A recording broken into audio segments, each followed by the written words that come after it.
When the news broke that Australian farmers were dumping millions of crayfish directly into rice fields, the public burst out laughing. Some called it desperation, others stupidity. And social media exploded with memes and jokes. Crayfish and rice? What's next? Kangaroos and vineyards? At first, it really did seem like madness. But within just 12 months, the laughter stopped. What initially looked like a ridiculous experiment turned into a genuine revolution in agriculture. Amazingly, crop yields increased, farmers' incomes doubled, and chemical use was nearly halved. Ecosystems that were once on the brink of collapse began to recover. Those who took the risk were now reaping the rewards. Australia had opened a new chapter in sustainable farming, and it all started with an idea that was once called absurd. But why crayfish?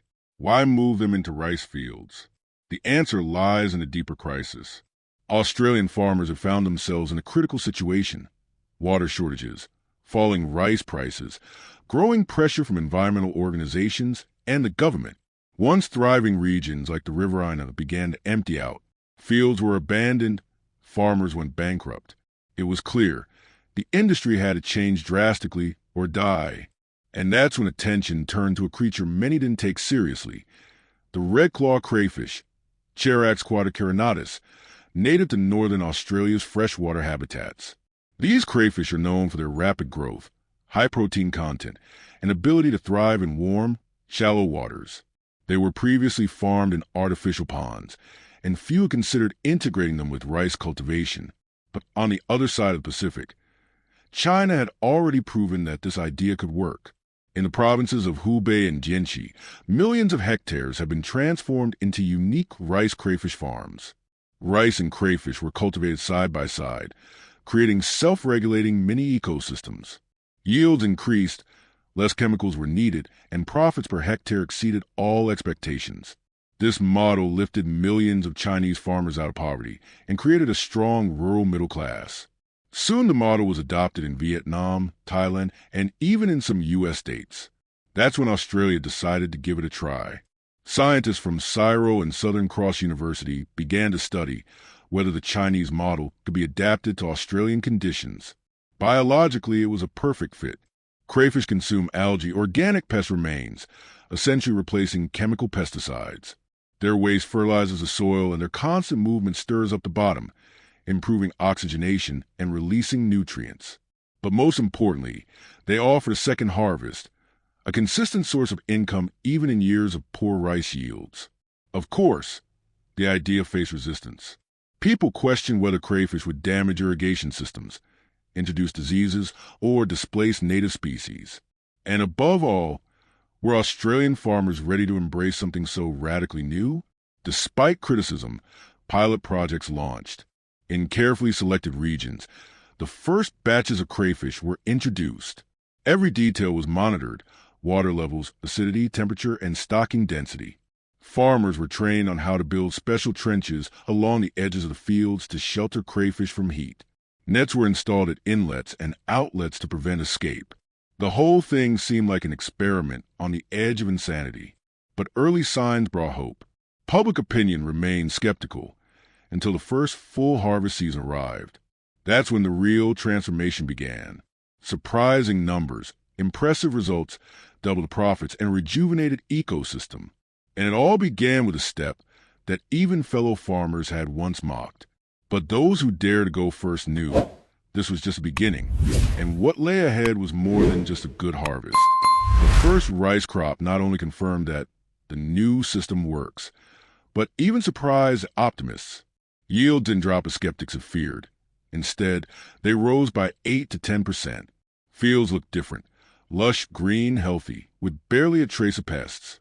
But the real surprise was beneath the water's surface. The second harvest, crayfish, turned out to be gold. On some farms, yields reached up to 1,000 kilograms of crayfish per hectare, with wholesale prices ranging from $10 to $15 per kilogram. This meant one thing: profits surged. Some farms doubled their seasonal income compared to traditional rice farming.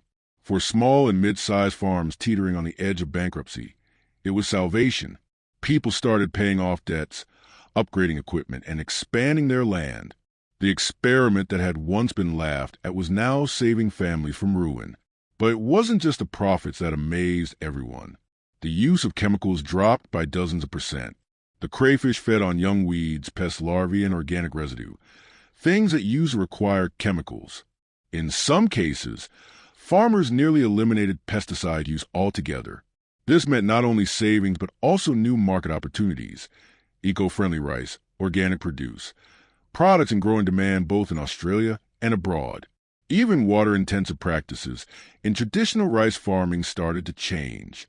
Previously, fields were constantly drained and refilled. But in the new system, a stable water level was necessary for crayfish comfort, leading to less water loss through evaporation. This was especially critical in arid regions, where every liter of water is worth its weight in gold. In places where ground once cracked from thirst, water was now preserved for weeks. And then, something no one expected happened. Restaurants in Sydney and Melbourne began offering a new dish, rice field crayfish, grown in eco-friendly conditions. Chefs noted their flavor was even better than imported freshwater lobsters. That's when exports took off. Singapore, Hong Kong, traditional buyers of Australian rice, started placing trial orders for the crayfish too. One farm, two products, one ecosystem. And the whole world wanted a taste. The farmers, once mocked and humiliated, were now being invited as star guests to agricultural expos. They were listened to, applauded, and invited to speak before their peers. One of the pioneers even admitted on stage, "I thought I was going crazy when I released crayfish into the fields. Turns out I was just one step ahead of everyone else." The audience laughed, not mockingly, but with respect. Government agencies, seeing the economic and environmental results, began to act.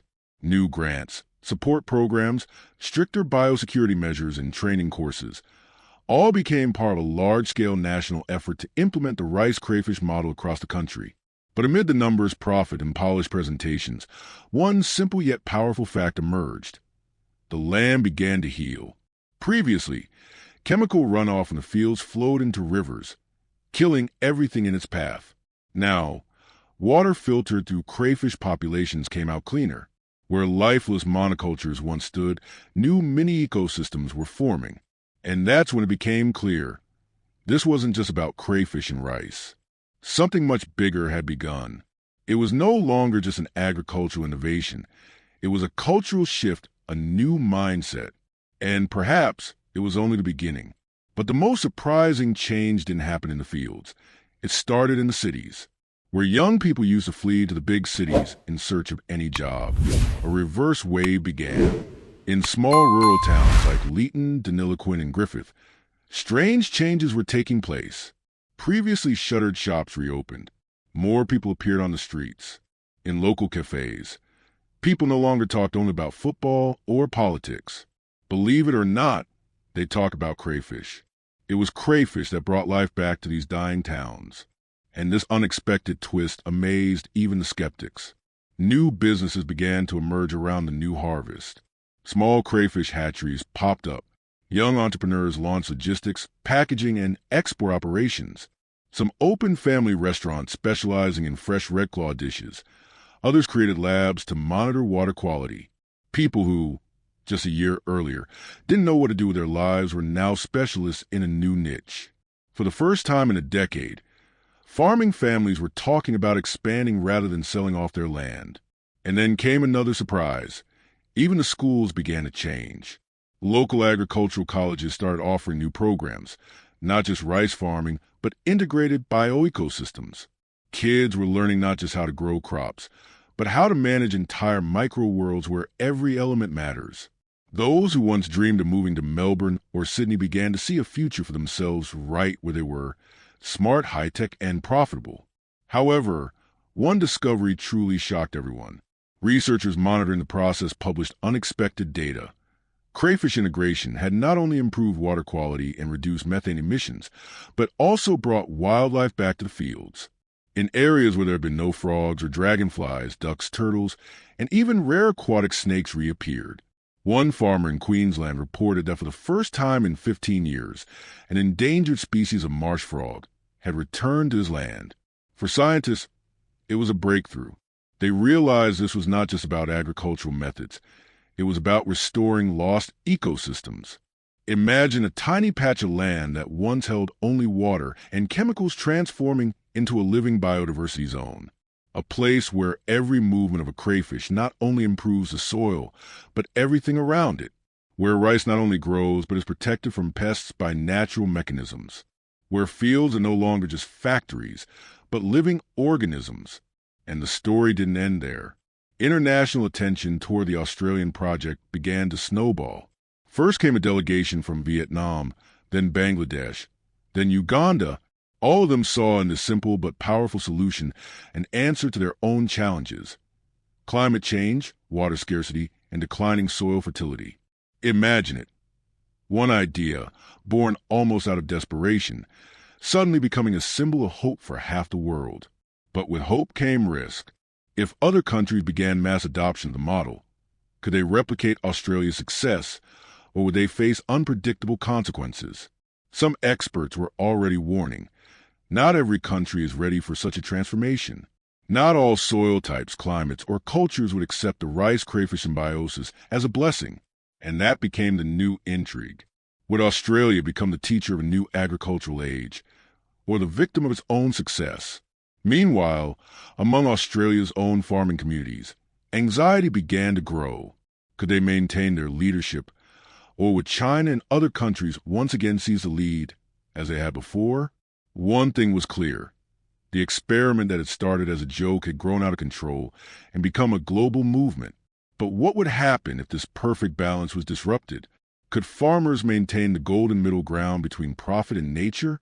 At the same time, the Australian government, recognizing the scale of what was happening, made an unexpected move. It established a national fund to support the rice crayfish model. This fund not only issued grants, but also introduced a bonus system for farmers who reduced their use of chemicals and water. This meant that those who had once barely made ends meet were now not only earning from 2 harvests, but also receiving government rewards for being environmentally friendly. And then came another unexpected twist. Some large agribusinesses, who had previously ignored the innovation, began aggressively buying up small farms, seeing huge commercial potential in the system. The idea that had begun as a lifeline for family farms was now at risk of being swallowed by corporate giants. Tensions began to rise among farmers. Some celebrated the money and recognition, while others feared losing control of their land. Disputes over patents for breeding methods and rights to biological innovations began to surface. One scandal even ended up in court. A corporation filed a lawsuit against an independent farmer, claiming he was using patented technology. This came as a shock to the entire industry.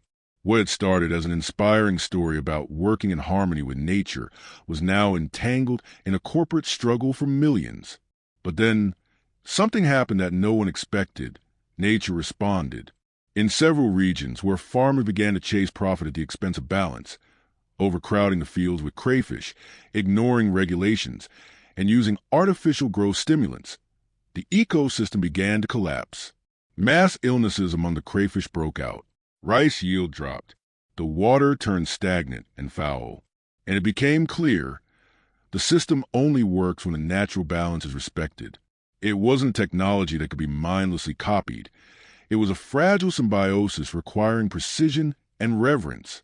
Scientists who have been observing the system from the very beginning issued a warning. Not every adaptation leads to success.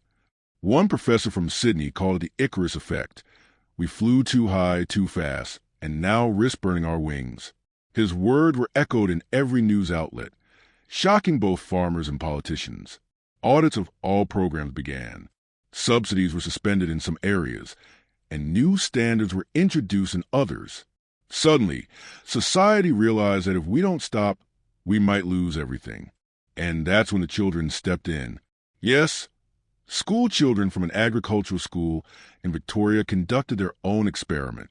They decided to build a mini farm in their schoolyard, strictly following the principles of balance and symbiosis.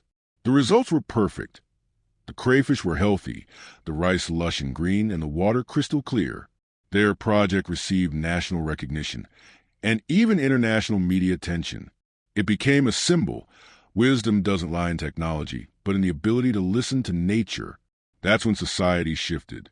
The goal was no longer speed, it was sustainability. Farmers began sharing knowledge, not for profit, but to preserve the system. Cooperatives were formed.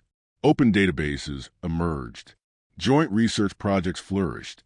Even major corporations backed off and proposed ethical business models. People began talking about balance again. They remembered why this all started in the first place. But one question remained. Could other countries follow this path without repeating the same mistakes? Delegations from dozens of countries were already lining up to adopt the model. A new global turning point was on the horizon. It had only been a single year since the first crayfish were released into Australia's rice fields. But the impact was equivalent to discovering a new continent. An idea once mocked as foolish, absurd, and a pointless show had become the country's leading agricultural export trend. Australia, a country long viewed as a water bankrupt in farming, was now a global teacher. Requests for training came from Bangladesh, India, Kenya, and even Brazil. Delegations traveled to southern Australia to see with their own eyes how one ecosystem could grow both rice and protein. But at every meeting, one question kept coming up. How do we avoid the mistakes that almost destroyed it all? The Australians answered honestly. Don't chase profit. Listen to the land. Don't break the balance. Because behind every success lies not just calculation, but respect. And paradoxically, just as international acclaim was growing, a new concern arose within Australia itself. Rumors began to circulate that big corporations were once again lobbying to change environmental laws, to remove restrictions on crayfish density in the fields. Their motive was obvious: more crayfish, more profit. But farmers, having already survived one crisis, were now ready to fight. They formed coalitions, launched petitions, and even organized a massive agricultural march in Canberra. Their banners read, "We don't just grow food, we grow the future." This battle became a turning point. The government not only refused to give in to corporate pressure, they went further and enshrined the rice crayfish model in the National Sustainable Agriculture Strategy. Moreover, the government established a new national holiday, Symbiosis Day, celebrated in honor of the first successful crayfish release into rice fields. It featured children's festivals, field excursions, and nature classes. But the most powerful shift happened in people's minds. The image of the Australian farmer changed forever. No longer seen as a tired man in a wide-brimmed hat wandering through scorched land, the farmer was now a modern, high-tech specialist, not just growing a crop, but cultivating an ecosystem. Their work became a symbol of hope in an era of climate chaos. Young people once again turned toward agriculture universities, not for money, although now there was money, but for purpose. Because something inside them stirred when they saw a red crayfish rise between rows of green rice. It was a reminder, harmony is possible, that nature not only forgives, but helps when treated with care. In the end, in just 1 year, Australia didn't just change how food is grown. It changed the very idea of agriculture itself. It was no longer a battle for survival. It became a science, an art, a philosophy. Fields were no longer places of exhaustion. They became places of restoration. And it all started with an idea people once laughed at. No one is laughing anymore. Because farmers aren't just growing rice. They're growing hope. They're growing the future. And maybe, somewhere else in the world, under the murky water of a rice field, another crayfish is crawling, ready to change someone's life. So next time you hear someone mock a bold idea, remember Australia. Remember how millions of crayfish once rewrote history.